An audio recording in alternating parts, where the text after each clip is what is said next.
연애할 때는 세상 잘해주다가 결혼하면 모습이 바뀌는 남편들이 많다고 하죠. 저도 연애할 때는 남자친구가 너무 다정하고 잘해줘서 이런 사람이라면 결혼을 한 후에도 나한테 잘하겠다 싶었는데요. 결혼이라는 게 그렇더라고요. 이 남자가 좋아서 이 남자랑 잘 살고 싶어서 선택한 건데 실제로는 이 남자의 집 안 가 살아야 하는 게 결혼이더라고요. 게다가 저희 부부는 결혼 전부터 위기가 있었습니다. 결혼을 약속하고도 막상 결혼 준비를 시작하면 파혼에 이르는 커플이 많다고 하죠. 저희도 하마터면 결혼 준비를 하다가 파혼할 뻔했는데요. 처음 문제가 생긴 건 상견례 자리에서였어요. 우리 청환이가 남자라 집을 해가면 좋을 텐데 누나 시집 보내면서 저희도 무리를 했어요. 최대한 지원해줄 수 있는 게 1억 정도인데 사돈께서는 어떻게 생각하십니까? 애들이 모아둔 돈도 있고 하니까 괜찮지 않을까 싶네요. 대출도 좀 받고 하면 깨끗한 빌라에서 신혼생활 시작할 수 있지 않을까요? 빌라요? 설마 유진이는 시집 오면서 아무것도 안 들고 오는 건가요? 양쪽에서 1억씩 보태주고 대출 좀 받으면 그래도 아파트 전세 정도는 없겠다 생각했는데요. 저희가 지금 상황이 좀 안 좋아서요. 저도 마음이야 굴뚝 같은데 1억을 보태긴 어려울 것 같습니다. 죄송해요. 아니 유진이가 그 집 외동딸이라고 들었는데 좀 당황스럽네요. 상견례 자리에서 신혼집과 혼수, 예물 얘기가 나왔는데 시어머니가 말씀을 꺼내는 족족 저희 엄마는 죄송합니다만 반복해야 했습니다. 저희 집이 굉장히 어려운 건 아니었는데 그때 당시 상황이 좀 안 좋아서 시댁에서 원하는 만큼 할 수가 없었어요. 하필이면 이런 시기에 결혼을 하게 되어서 저도 부모님께 좀 죄송스러운 마음이었고요. 결국 상견례는 찝찝함만 남기고 끝나게 되었습니다. 이건 좀 문제 있는 거 아니야? 예물 예단도 안 하고 필요한 가전제품만 사오면 이건 일방적으로 내가 거의 다 내야 하는 건데 요즘은 그런 분위기 아니잖아. 보통은 남자 여자 반반씩 부담하지 않나? 나도 그러면 좋지. 그래서 내가 결혼식을 좀만 뒤로 미루자고 했잖아. 시아버님 은퇴하시기 전에 꼭 축의금 회수해야 한다고 어머님이 빡빡 우기시는 바람에 급하게 나를 잡아서 이렇게 된 건데 돈 가지고 너무 뭐라 하면 나도 서운해. 내가 뭘 또 너무 뭐라고 했다 그래. 그렇잖아. 주변 친구들한테 물어봐봐. 이게 그렇게 가벼운 문제인가? 서운하다 어떻다 감정적으로 대응할 게 아니라 냉정하게 객관적으로 생각을 해보라고.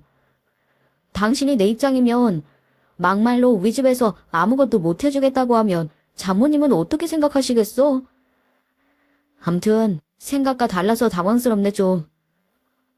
매사 제게 다정하게 대해주던 사람이 그런 말을 하다니 너무 놀랍더라고요. 역시 결혼 준비가 쉬운 게 아니구나. 이래서들 많이 파혼하는구나. 저는 비로소 깨달을 수 있었습니다. 하지만 이제 와서 코앞으로 다가온 결혼식을 엎을 수는 없었어요. 그리고 무엇보다 제가 남자친구를 너무 좋아했습니다. 처음부터 제가 먼저 좋아해서 거의 매달려서 사귀다시피 한 거였거든요. 저는 어려서부터 항상 갖고 싶은 물건은 어떻게 해서든지 가져야 직성이 풀렸고 해내고 싶은 일이 있으면 죽어라 매달려서 반드시 해내고 마는 성격이었어요. 제 생각이 옳다는 판단이 들면 주변에서 아무리 뭐라고 해도 흔들리지 않기도 했고요. 물론 그런 제 판단이 정말로 항상 옳았던 건 아니지만 그래도 제가 중심이 되어 결정을 내려야 후회가 없더라고요. 결혼도 마찬가지였습니다. 부모님은 남편 될 사람과 시댁을 좀 떨떠름하게 생각하시는 듯 했지만 제가 좋아 죽으려고 하니까 크게 반대하지 않으신 거였어요. 아무튼 그래서 저희는 소위 조금 기울어진 결혼을 하게 되었습니다. 저는 이 남자와 함께 살 수만 있다면 결혼식 안 올리고 혼인신고만 하고 살아도 된다. 단지하 월세방에 살아도 행복할 수 있다 하는 정도의 결심이 선 상태라 아무런 불만이 없었습니다. 하지만 결혼하니 상황이 조금씩 달라지더군요. 예, 며느라. 내일 우리 정연이 온댄다. 이게 대체 얼마만에 얼굴 보는 건지 모르겠네. 너도 결혼하고 정연이 한 번도 못 봤지? 아, 형님 오신대요? 그러네요. 결혼식 때 배웠던 게 마지막인 것 같은데. 그런데 무슨 일로 오신대요? 얘는 자기 친정인데 오고 싶으면 아무 때나 오는 거지. 정연이가 수육 먹고 싶다는데 가서 고기랑 미나리 좀 사와. 아, 새우젓도 좀 사와라. 주말이라 시댁에 인사를 드리러 갔는데 시어머니가 난데없이 제게 장보는 심부름을 시키시더군요. 내 형님이 집에 오기로 했다면서요. 본인 딸이 집에 오는데 왜 내가 잠을 봐야 하는지 조금 의문스러웠지만 이제 같은 식구인데 그럴 수 있지. 좋게 생각하고 말을 들었습니다. 마트에 도착해서도 시어머니는 문자로 계속해서 뭐도 사와라 뭐도 사와라 잔소리를 하시더군요. 저는 시키는 대로 장을 봐서 돌아왔습니다. 일단은 제 카드로 결제했는데 집에 돌아갈 때까지도 시어머니는 장본값을 제게 안 주시더라고요. 애초에 줄 생각이 없어 보이시기도 했고요. 그래서 저도 그냥 좋은 마음으로 이건 내가 사는 셈 치자 하고 넘어갔어요. 그런데 집에 가려고 하니 시어머니가 절 붙잡는 거예요. 정한이랑 차보가지 그냥 가니? 말씀은 감사한데 집에 가서 내일은 좀 쉬어야 할 것 같아서요. 월요일에 출근해야 하기도 하고. 그리고 내일 형님 오신다고 하지 않으셨어요? 그러니까 말이다. 얼굴이라도 보고 가면 좋지 않니? 시집 온 지 얼마 안 됐을 때라 시어머니 말씀 한마디 한마디가 너무 무겁고 부담스럽더라고요. 제 생각과 다른 말씀을 하셔도 거절하기가 너무 어려웠습니다. 저는 어쩔 수 없이 그날 시댁에서 잠을 잤어요. 자고 가라고 하셨지만 마땅히 잘 데가 없어서 저는 얇은 이불 한 장을 깔고 거실 맨바닥에서 잠을 자야 했네요. 잠자리가 불편해 거의 잠도 제대로 못 자고 일어나니 시어머니가 먼저 일어나서 주방에서 바쁘게 왔다 갔다 하시더라고요. 어머니 벌써 일어나셨어요? 정연이가 점심때 온대잖니. 마침 잘 왔다. 빨리 물 받고 고기 넣어서 삶아라. 아유 아니지. 대파랑 양파 먼저 손질해야지. 사과도 좀 썰어놓고. 네? 설마 지금 수육을 하라는 말씀이세요? 아 당연하지. 지금부터 삶아야 살이 야들야들해져서 정연이 왔을 때 바로 따끈따끈하게 먹지. 뭐해? 서둘러라. 그러니까 처음부터 시어머니는 제게 신의 먹일 수육을 시킬 생각이었던 겁니다. 그래서 어젯밤에 그렇게 얼굴 보고 가라 자고 가라 하면서 저를 못 가게 잡아놓은 거였어요. 좀 웃기기도 하고 가증스럽기도 했지만 그래도 시어머니 말이니까 안 따를 수가 없었습니다. 저는 아침부터 비 오듯 땀을 흘리며 더운 주방에서 고기를 삶고 미나리를 무쳤어요. 신우이는 정말로 점심때가 되자 애들을 줄줄 끌고 나타나더군요. 엄마 나왔어. 아, 나 힘들어 죽어. 애들이 말을 왜 이렇게 안 듣나 몰라. 아이고, 손주들 왔어. 예쁜 우리 강아지들.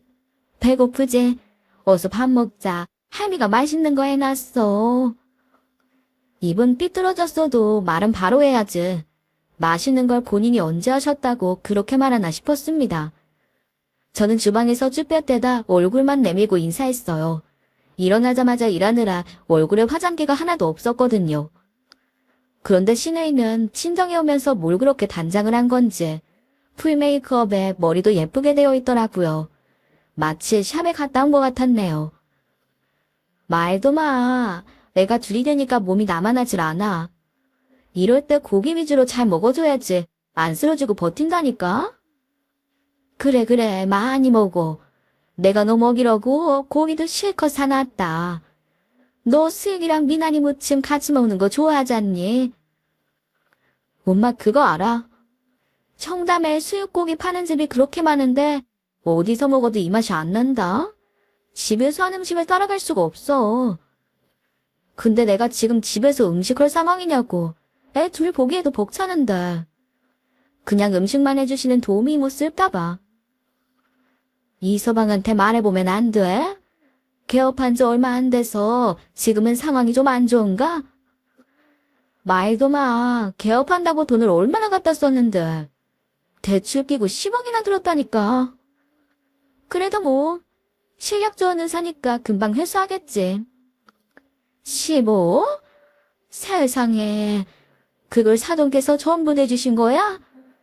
아휴, 어쩜 좋니? 나도 뭐라도 좀 보탰어야 하는데. 너 의사 집안에 시집 보낸다고 너무 무리해서 그럴 여력이 없었지 뭐니. 하필 이때 정한이도 결혼하는 바람에. 신우와 시어머니는 마치 그 공간에 제가 없는 것처럼 둘이서만 신나게 대화를 하더라고요. 저는 어정쩡하게 선 채로 두 사람의 대화를 가만히 듣고 있어야만 했습니다. 그런데 듣다 보니 기분이 좀 이상한 거예요. 신우이는 계속 남편이 의사인 걸 자랑하는 투였고 시어머니는 맞장구를 치면서 한 번씩 절 쳐다보더라고요. 마치 제가 시집 올 때 경제적으로 보탬이 안 된 걸 원망하는 느낌으로 말입니다. 암튼 이제 아들까지 낳아드렸으니 난 내 할 일 다 한 거지 뭐. 이제 시엄마도 대놓고 나 구박하지 못하더라. 시할아버지가 나랑 우리 손주들 되게 예뻐라 하시거든. 근데 정환이는 뭐해? 자, 피곤한가 봐. 회사 나가서 돈 버느라 힘든데 주말엔 쉬어야지. 우리 남편도 오늘 내가 같이 가자니까 자기도 쉬어야 한다고 힘들대서 혼자 온 거야. 근데 뭐 어쩌겠어. 의사 사모님 하려면 이 정도는 내가 참아야지. 그래, 애들 클 때까지만 네가 참어. 그 다음엔 이혼을 해도 그 집이랑 병원 절반은 네 거 되지 않니? 아, 맞다. 내가 너 주려고 식혜 담가놨는데. 얘, 유진아, 냉장고에서 식혜 좀 꺼내와라. 시어머니의 말에 저는 비로소 깨달았습니다. 시집 오면서 들고 온 거 없다고 시댁에선 나를 무시하고 있다는 걸요. 오늘 여기 남으라고 한 것도 잘난 시누이 시중이나 들고 가정부처럼 음식하고 치우고 하는 걸 시키기 위해서란 것도 말입니다. 저는 그 뒤로 되도록 시댁은 자주 가지 않으려 노력했습니다. 하지만 시어머니는 무슨 일만 있으면 제게 전화를 걸어댔어요. 심지어 회사에서 일을 하고 있는 와중에도 말이죠. 그래서 전화를 받아보면 별거 아닌 일이 대부분이었습니다. 지금 홈쇼핑에서 뭘 팔고 있는데 대신 좀 사달라. 퇴근하고 우리 집에 들러서 뭘 좀 갖다 버려라. 주말에 내려와서 음식 좀 만들고 가라. 심지어는 본인 계무인 나가는데 집에 와서 시아버지 밥상 좀 차리라는 말까지 들었습니다. 이 정도면 저를 거의 식모처럼 여기는 것 아닌가 싶을 정도였습니다. 저는 견디다 못해 남편에게 사정사정을 했어요. 여보, 나 진짜 힘들어서 죽겠어. 가뜩이나 회사에 일도 많은데 내가 퇴근해서까지 시댁에 잡일 처리하러 왔다 갔다 해야 돼. 도대체 전구 나간 걸 왜 나한테 말하는 거야? 나도 전구 갈 줄 모른다고 몇 번에 말했는데 인터넷 보면 나와 있다면서 눈 밝은 나더러 와서 갈래잖아. 들린 말씀은 아니잖아. 나이 드신 분들끼리 사시니까 전구 가는 게 어려울 수도 있지. 그렇다고 모르는 사람 함부로 집안에 들이기도 그렇잖아. 당신이 있잖아. 전구 가는 일은 보통 남자들이 하지 않아. 난 키도 작은데 손이 안 닿아서 의자 받치고서도 까치말까지 들어야 한다고. 아들이 멀쩡히 있는데 왜 그런 것까지 날 시키느냔 말이야. 난 회사에서 늦게 끝나잖아. 당신이 딸 같고 편하니까 그러시는 거지. 아, 좋은 마음으로 좀 해드리면 안 돼? 그래도 정도가 있지. 왜 대형 폐기물 버리는 일까지 날 시켜? 장 보는 것도 그래. 본인이 직접 다녀오시면 되지. 짐이 무겁다고 날 시키는 게 말이 돼? 너도 나이 들어봐. 힘이 없어서 그러신 걸 뭘 그렇게 불평불만이야. 그러니까 나 말고도 당신이 있는데 나한테만 그러시는 게 이해가 안 돼서 그래. 그리고 대형 폐기물 배출 스티커나 장본 금액 같은 거 어머님이 나 한 번도 안 주신 건 알아. 매번 내 카드로 결제하고 이제까지 한 번 달란 말도 못 했어. 그런 건 알아서 챙겨주셔야 되지 않아?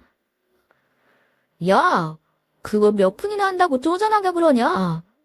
스티커 그거 뭐 몇천 원에 마트에서도 써봐야 몇만 원일 텐데. 진짜 그러지 좀 마라. 엄마는 우리 결혼할 때 이 집도 해주셨는데. 남편에게 말을 해봤지만 도무지 대화가 통하지 않았어요. 항상 결론은 어르신이 그럴 수도 있지로 시작해서 우리 결혼할 때 얼마나 보태주셨는 대로 끝나고 말더라고요. 하지만 때리는 시어머니보다 말리는 시누이가 더 밉다고. 제 불난 마음에 기름을 들이붓고 부채질을 하는 건 늘 시누이였습니다.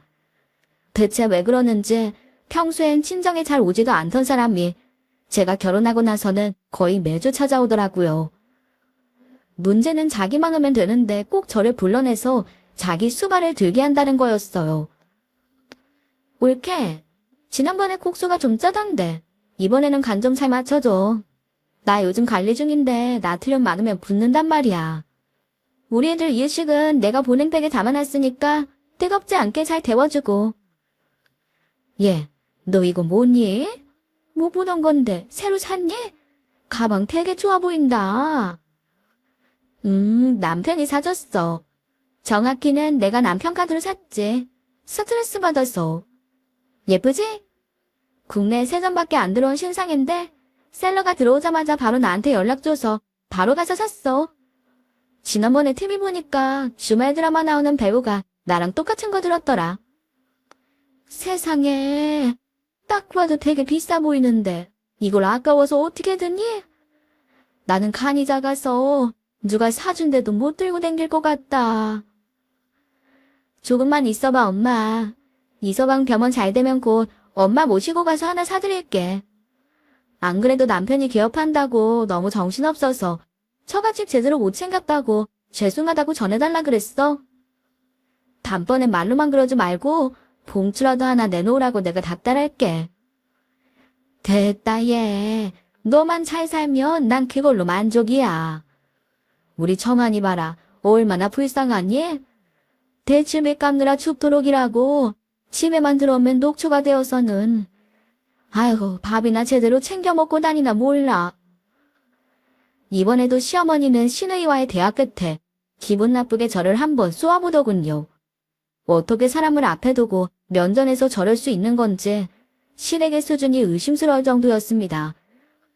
원래 성격대로라면 그런 상황에서 가만히 있을 제가 아니지만 죽을 힘을 다해 꼭 참았어요. 괜히 시어머니와 말싸움을 해서 좋을 게 하나도 없을 것 같았거든요. 그 이후로도 시누이는 툭하면 친정으로 찾아왔습니다. 그리고 저한테 자꾸 이거래라 저거래라 부려먹기 바빴고요. 나중엔 핑계를 대고 가지 않았더니 갑자기 무슨 가족여행을 가자면서 불러내더라고요. 비용은 본인이 다 지불하겠다면서요. 사람이 돈이 많아도 우아하고 고급스럽게 써야 하는데 시누이는 정말 돈을 거지처럼 썼습니다.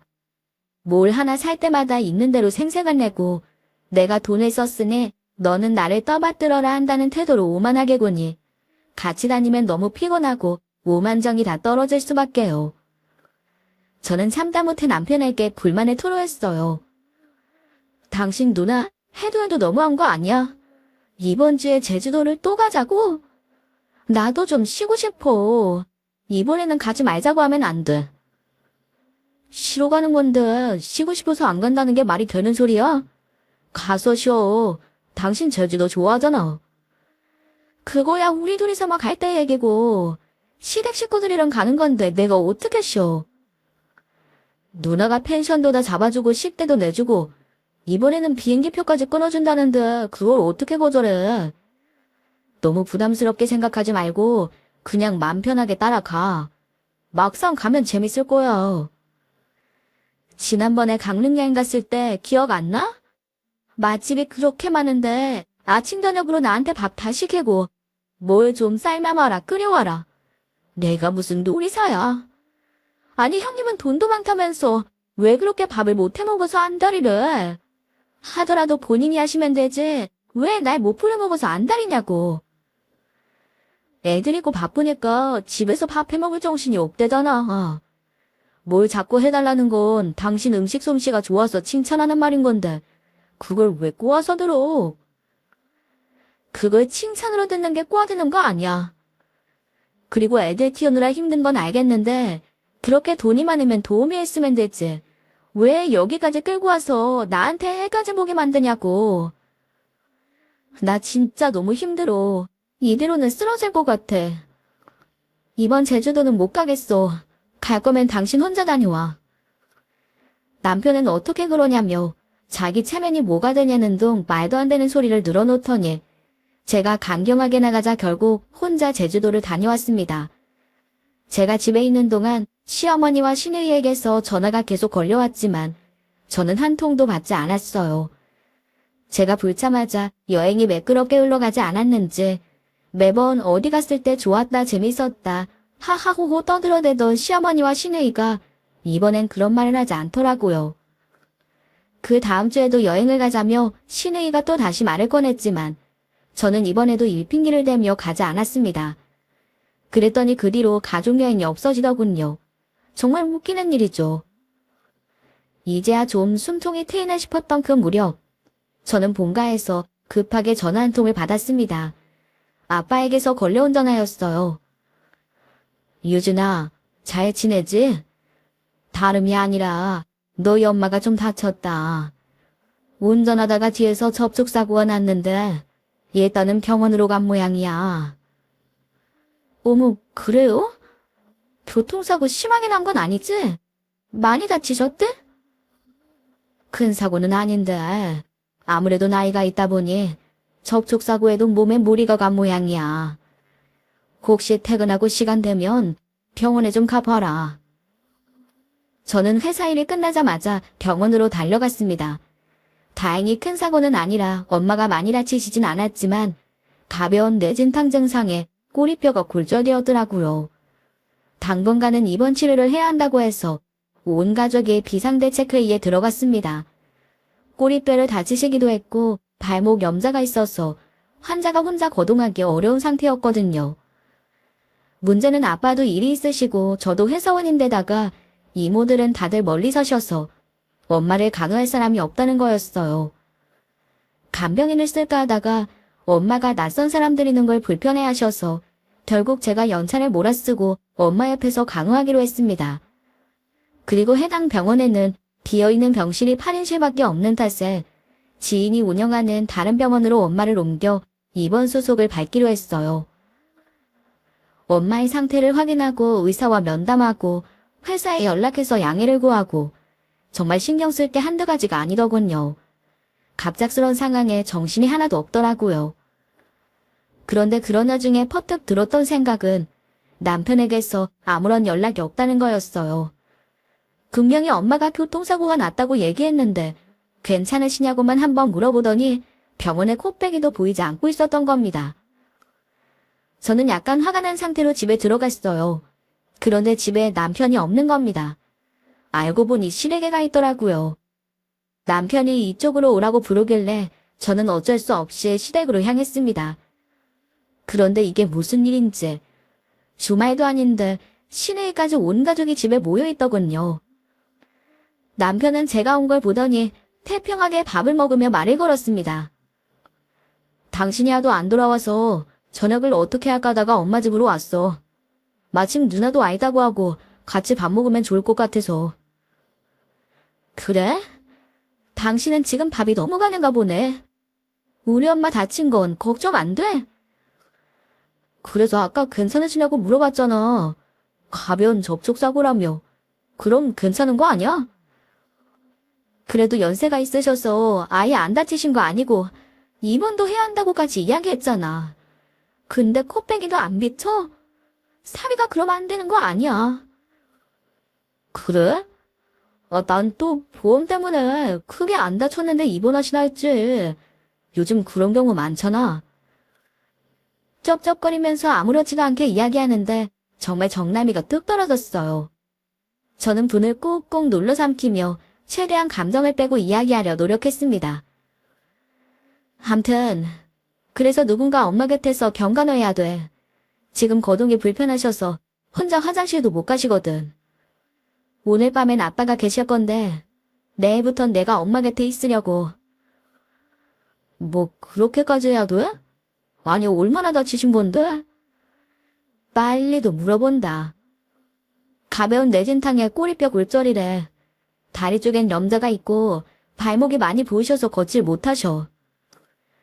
아무튼 그래서 내일부턴 나 회사에 휴가 쓰고 병간호 들어가. 보름 정도 있을 거야. 병원에서 먹고 자고 해야 돼서 집에도 못 들어올 거야. 그렇게 알아. 그런데 제 말이 끝나는 순간 저를 공기 취급하면서 밥만 먹던 시누이와 시어머니의 시선이 이제이 저에게 꽂혔어요.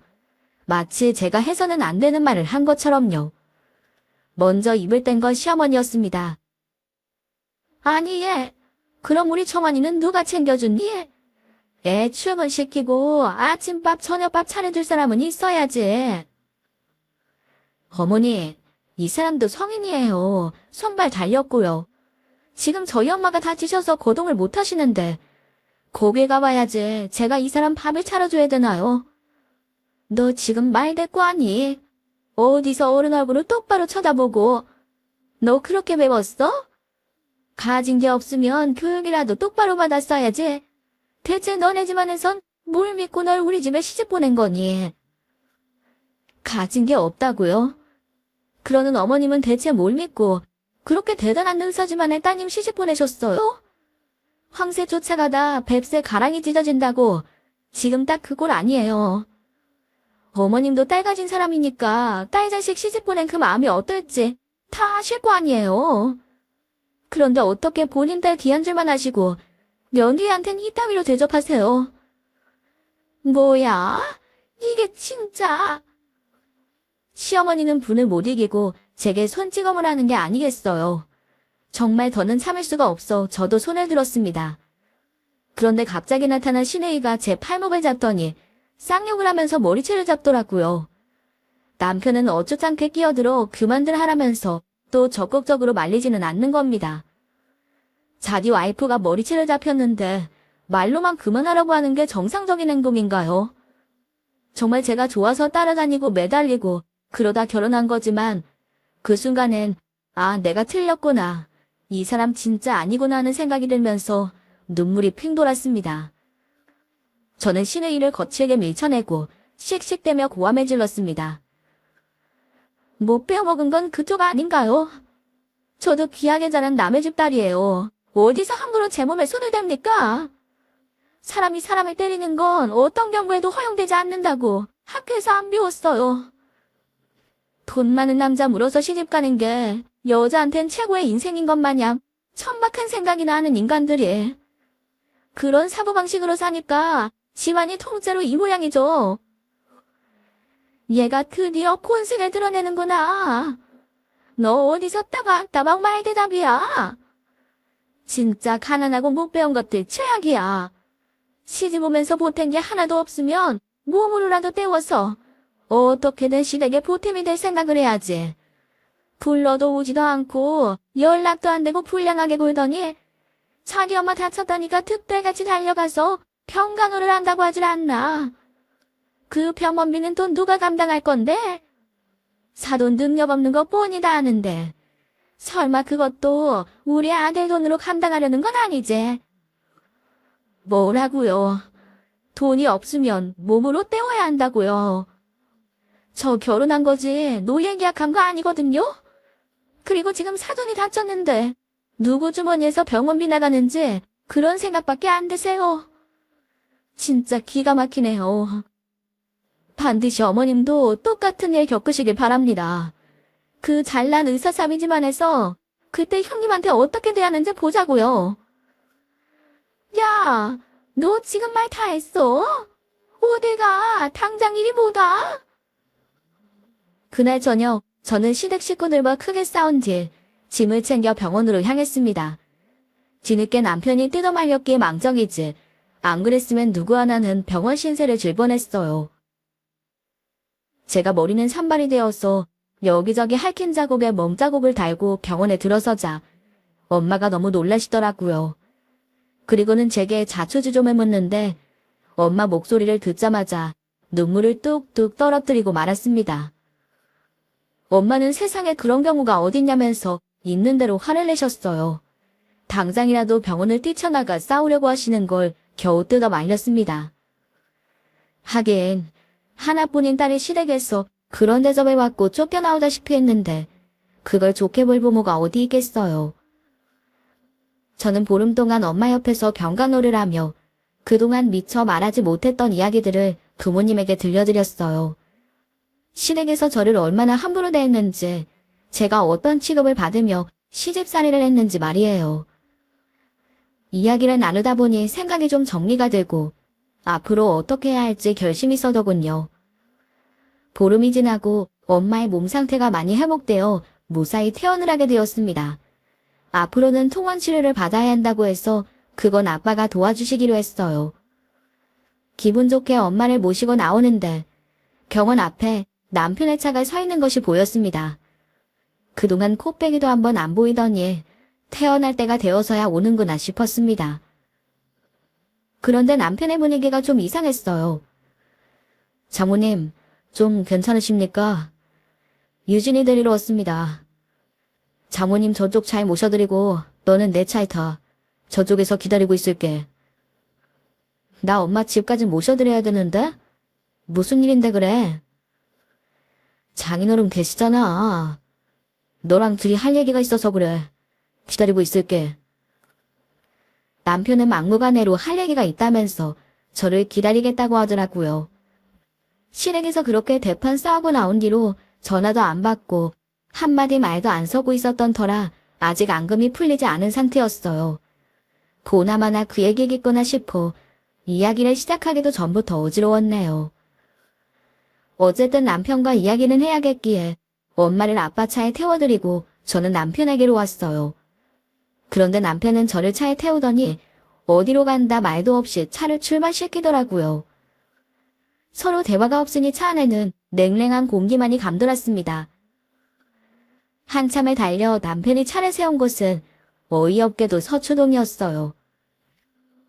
우리 엄마랑 누나한테 그런 식으로 행동하고 보름 동안 사과 한마디 없는 거 내가 도저히 용서 못하겠어. 도대체 언제까지 기다려줘야 사과 하나 두고 받는데 당신은 잘못한 걸 뉘우치는 기색이 조금도 없네. 그냥 이혼하는 게 낫겠어. 내려. 뭐야. 할 얘기라는 게 그거였어? 난 또. 쉬고 봐. 반성하는 기색이 전혀 없다니까. 어떻게 보름 동안 연락 한 통이 없어. 아까 카드 긁는 것 같던데 장모님 병원비는 얼마 나왔냐? 됐다. 이혼하고 다 토해놔. 남편은 제가 겁먹을 줄 알았는지 법원으로 성큼성큼 걸어 들어가서는 협의 이혼 서류를 빼서 제게 집어던지더라고요. 저는 남편을 쏘아보고 등을 돌려 나갔습니다. 어디가? 이혼 소리에 도장 찍기 전까진 절대 못 가. 나 이렇게는 안 넘어갈 거라고. 바보냐? 당장 이혼할 거면 여기 말고 주소지 기준 관할법원으로 가야지. 우리는 서울 남부지방법원으로 가야 돼. 뭘 그렇게 멍청하게 서 있어. 빨리 나와. 남편은 이런 제 반응을 예상하지 못했는지 눈이 커져서는 바보처럼 저를 따라 나오더라고요. 그리곤 차 안에서 아까와 다르게 말을 쏟아내기 시작했습니다. 당신이 그런 건 어떻게 알아? 설마 이혼하려고 알아본 거야? 알 거 없잖아. 어차피 서로 이혼하고 싶은 건데 괜히 시간 낭비하지 말고 제대로 하는 게 좋지. 지금 무슨 낯짝으로 이혼의 말을 해? 시댁 식구 폭행하고 내 허락 없이 장모님 병원비로 우리 돈 갖다 쓴 거 그런 거 다 유책 사유되는 거 알지? 너는 아직도 협의 이혼이 뭔지 이해를 못하고 있구나.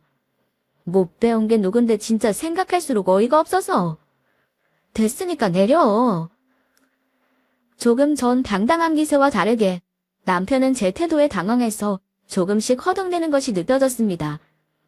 아마도 이혼 도장 찍으러 가자고 하면 제가 저 자세로 나올 줄 알았나 봐요. 어림없는 소리였습니다. 저야말로 엄마 곁에서 병간호하면서 내내 어떻게 하면 제대로 이혼할 수 있을지 그 생각만 해왔으니까요. 당신 이렇게 뻔뻔하게 나오면 내가 먼저 꼬리 내리고 넘어갈 줄 아나 본데? 어림없어. 괜히 자존심 세우지 말고 지금이라도 우리 집에 가서 사과해. 시끄러우니까 저쪽 가서 소리 났대. 무인발급기 2층에 있대. 각자 한 통씩이니까 너도 빼야 돼. 멍청하게 서 있지 말고 빨리 가. 저의 거침없는 태도로 가족관계증명서와 혼인증명서를 떼고 협의 이혼 신청서에 시원하게 사인을 했습니다. 혹시나 해서 도장까지 가져왔는데 그냥 서명만 하면 되는 거더라고요. 남편도 그 순간엔 제게 지기 싫었는지 보란듯이 사인을 하고 신청서를 제출했습니다. 저희에게는 아이가 없어 4주간의 숙려기간이 주어졌어요. 마음 같아선 지금 당장 갈라서고 싶은데 4주 뒤에 이 인간이랑 여기에 다시 와야 한다니 생각만 해도 성가시더라고요. 그날 이후 4주 동안 저와 남편은 별거를 하며 이혼이 마무리되기를 기다렸습니다. 죽어도 같은 집에서 살 수가 없어서 제가 남고 남편은 시댁으로 찾아갔어요. 저희가 진짜 이혼할 줄 몰랐는지 시어머니와 시누이가 몇 번이나 저에게 전화를 걸었지만 저는 받지 않았습니다.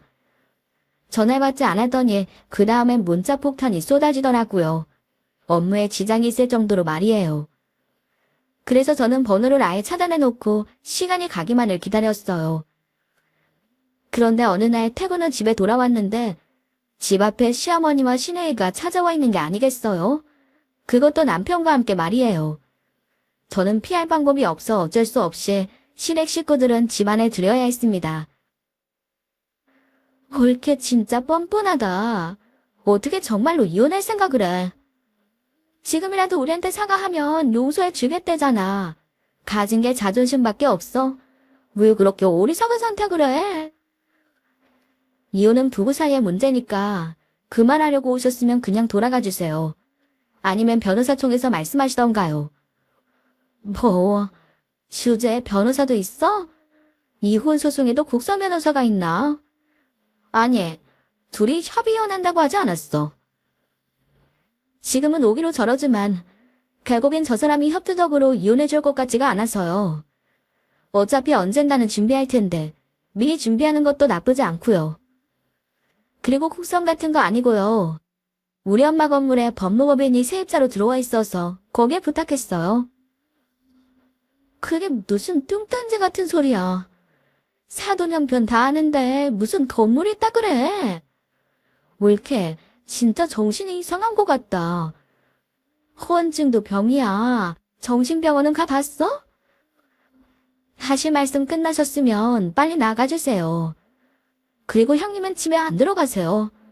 제가 우리 엄마 간호할 때는 세상 별일인 것처럼 굴더니 형님도 본인 집으로 좀 돌아가세요 좀. 시댁에서 한 소리 듣기 전에. 옳게 또 머리 뜯기고 싶어. 아, 됐다. 저런 상스러운 거랑 살지 마, 정하나. 그냥 빨리 이혼하는 게 낫겠다. 대화를 하고 싶어도 말이 통해야 말이지.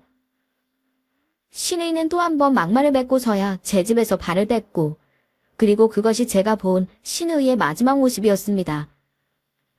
4주가 흐른 뒤 저는 남편과 다시 법원을 찾았습니다. 시댁에서 가스라이팅이라도 당한 건지, 아무리 그래도 진짜 이혼까지는 망설이는 기색이었던 남편은 4주 만에 완전히 다른 사람이 되어 나타났어요. 진짜로 제가 정신병자라도 되는 것처럼 굴더니 시원하게 이혼에 합의하더라고요. 문제는 그 다음이었지만요. 당신, 처가에 얼마나 갖다 줬는지 확인은 해야 되니까 계좌 조회 좀 하게 해줘. 싫은데? 그리고 나 우리 집에 돈 갖다 준 적 없어. 그럴 필요도 없고. 말도 안 되는 소리 좀 하지 마라.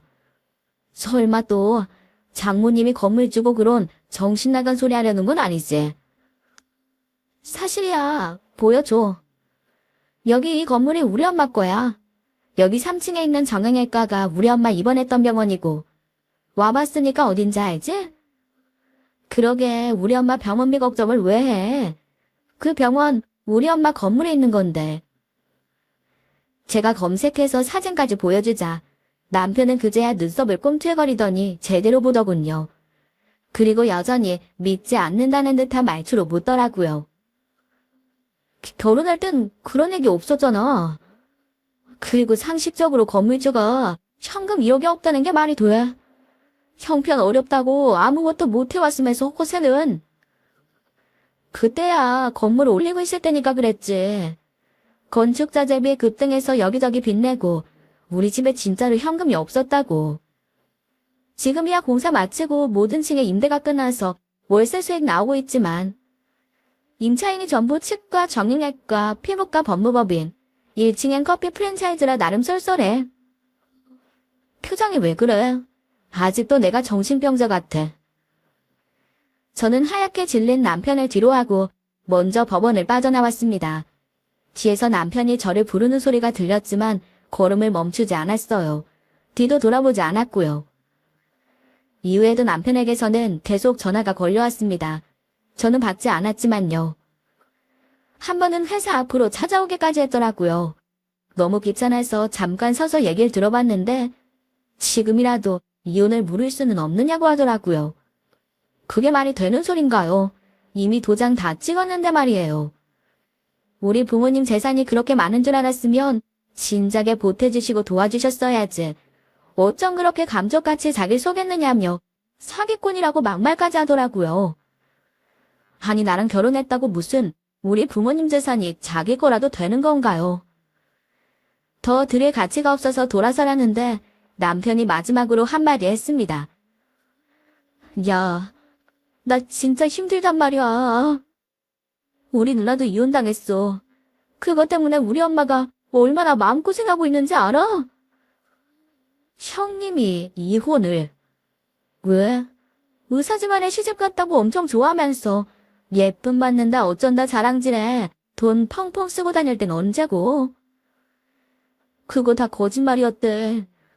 누나도 시집살이를 너무 당해서 매형이랑도 사이가 안 좋았는데 애가 둘이나 있어서 어쩔 수 없이 버티며 산 거라더라. 근데 매형이 먼저 못 살겠다고 오피스텔 얻어서 나가버리고 누나 혼자 그 큰 집에서 애만 보며 있었대. 그러다 주말엔 병원도 놀고 매형이 집에 들어오니까 같이 있을 수가 없어서 그래서 우리 엄마한테 온 거야. 그래서 매번 심해부 없이 혼자 왔구나. 그래도 이혼하면 재산 분할 많이 받는 거 아니야?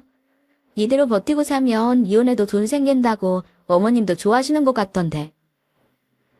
개혼한다고 집도 저당 잡히고 돈 다 끌어다 써서 지금 상태로는 분할할 재산이랄 게 없지. 누나도 나름대로 스트레스가 너무 심하니까 매형 카드로 돈이라도 쓰면서 살았는데 매형 병원도 계속 적자고 힘들었던 모양이야. 누나가 카드값으로 매달 1,000만 원 넘게 쓴 거 알곤 유치 배우자를 몰아가서 누나가 위자료를 물어줘야 할 뻔이라고. 이런 상황에서 나까지 엄마한테 불효할 수는 없잖아. 그러니까 제발 다시 한 번만 생각해주면 안 돼? 이미 도장 찍었는데 다시 생각하고 자시고 할 때 있어. 그 집 문제는 그 집 식구들끼리 알아서 해결해. 난 이제 남이니까. 그럼 장모님한테 부탁해서 돈이라도 좀 빌릴 순 없을까? 누나 위자료라도, 응? 야, 너 말게 진짜 못 알아듣는다. 가진 게 없으면 교육이라도 똑바로 받았어야지. 대체 너네 집안에선 뭘 믿고 널 우리 집에 장가 보낸 거니? 그러니까 이혼당하지. 다시는 찾아오지 마. 경찰에 신고하기 전에. 그 뒤로 남편은 저를 다시 찾아오지 않았습니다. 둘째 시어머니는 이혼한 아들, 딸을 껴안고 살게 되셨고요. 가끔은 이렇게 됐고 결혼 준비할 때 파혼했으면 어땠을까 생각하지만 이미 지난 일 돌이킬 수는 없겠죠. 지금부터라도 정신 차리고 똑바로 살아야죠 뭐. 돈, 빼, 빠, 빠, 아.